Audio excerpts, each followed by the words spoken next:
First and foremost, I want to thank everybody for being here this afternoon. Obviously with the news this morning, Ms. Amy informed Coach Vrabel that he would no longer be the head coach here. First and foremost, I want to thank Vrabel for what he's done here the last 6 years, particularly the time that we've spent together. I want to thank Jen and Carter and Tyler for their sacrifices, for allowing him to put in the time that he put in here while here as our head coach. I also want to say, I know there's been a lot of speculation over the last, 2-3 months or whatever it's been about the nature of Mike and I's relationship. I will say that Mike and I, we've never had any issue versus whether it's personal or professional. We worked well together and had a good relationship. We were in lockstep. So I want to finally come out and, dispel that. And, I wish Vrabel, nothing but the best. Consider him a friend. And I feel like we'll be that way moving forward. And so with that said, I'll open up for questions. Ran, at the draft or when you were introduced, that your number one thing was to serve Mike. Given today's developments, did you fail at that? I don't think we failed. I just think, one of the things Mike always says is that the ball isn't round, so you don't know how it's going to bounce. And I don't think the ball bounced our way. We had 7 one-score losses this year, so we were in games.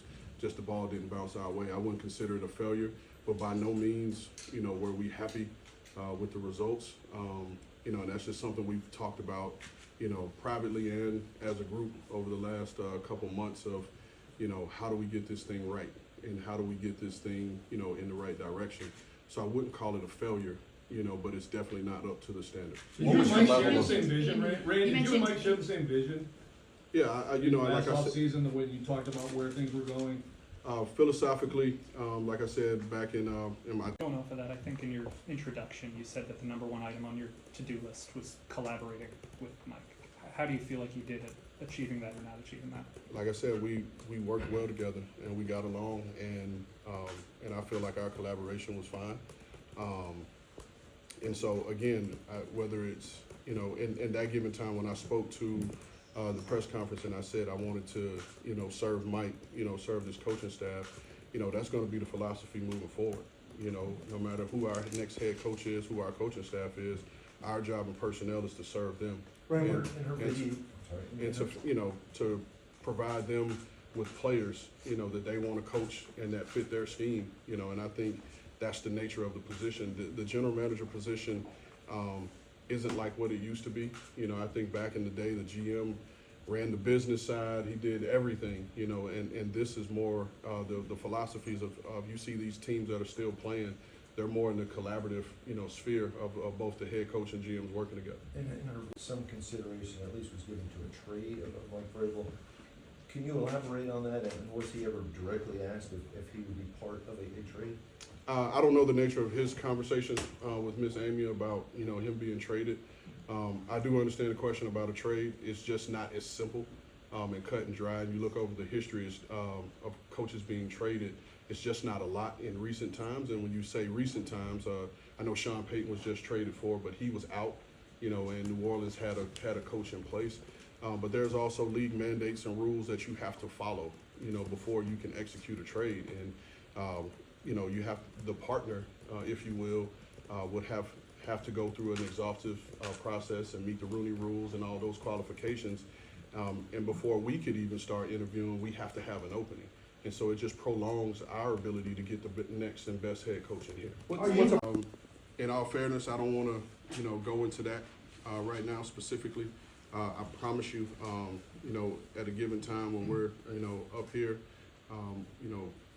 introducing the next head coach, I'll go into that. But I think right now it's best for us to keep that tight, amongst ourselves as we go through our process.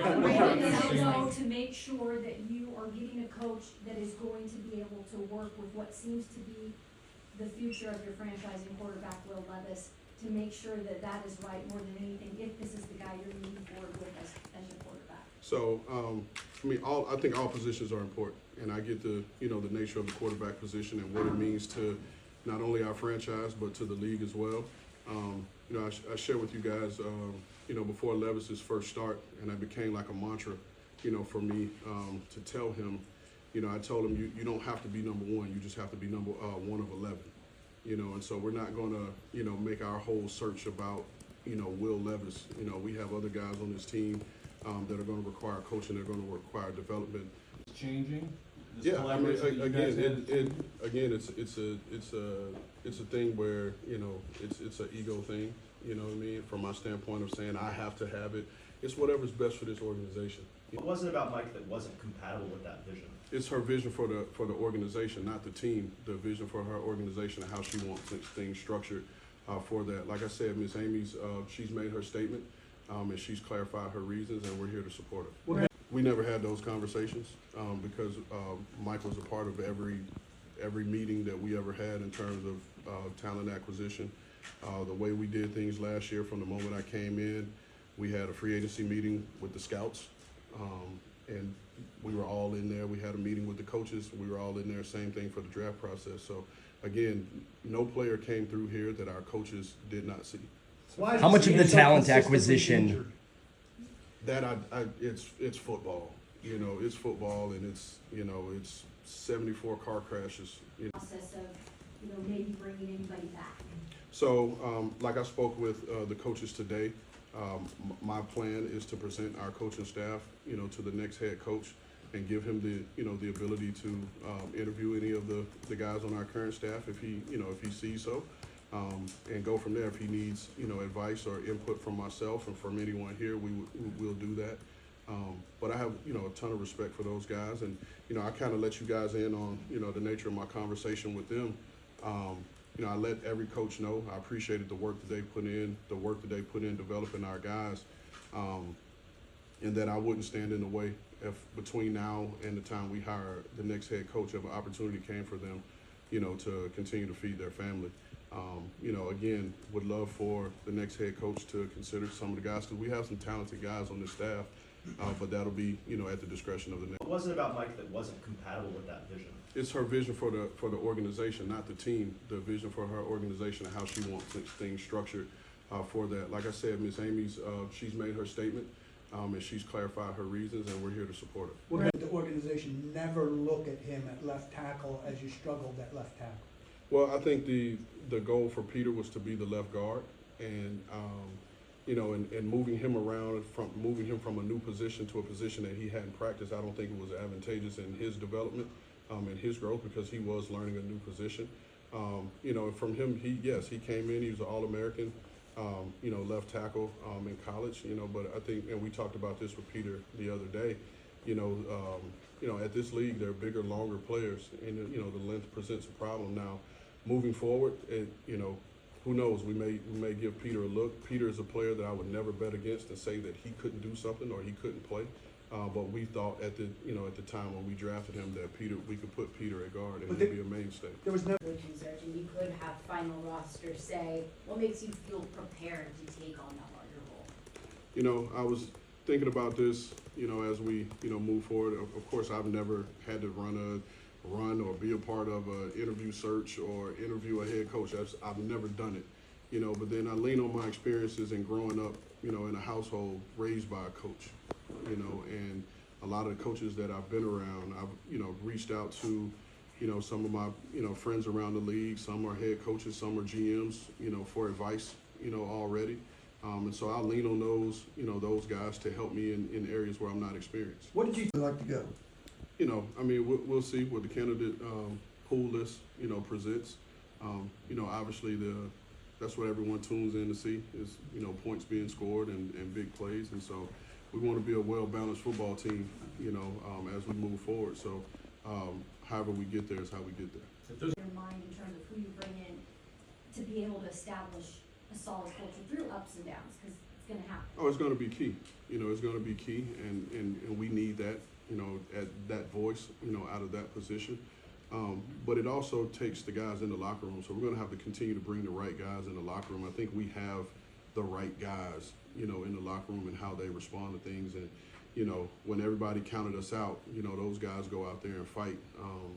I think we were without, 7 starters on defense, the other day, and, was able to, hold one of the better and more talented offenses, to 20 points. So, you know, along with the head coach, we got to continue to keep those type of guys in the locker room. I know Derrick. Regrets, I guess, that you'd want to address. No, I don't have any regrets. I think relationship building is all about you as an individual and how you do those. And, you know, I feel like with who I am as a person, like my life has been built on relationships and my ability to create and establish relationships with people. So I will continue with the same approach, you know, that I've always had. And I'm the type of person that, you know, we're gonna have conversations. Sometimes they're gonna be uncomfortable. But, you know, but the best way to get on the other side is maybe having a 20 or 30-minute uncomfortable conversation. So I'm never going to put myself above anybody. I'm going to always make myself available, you know, to whoever that next person is. But in terms of how I communicate and how I go about my life, I'm not changing that. Coaches as Yeah, well. that'll be a new head coach, the new head coach and I, you know, having a conversation. I had a really good conversation with Derrick yesterday, you know, on the way out. And, you know, we had our conversation, which I'll keep between he and I, but, you know, the door's never closed.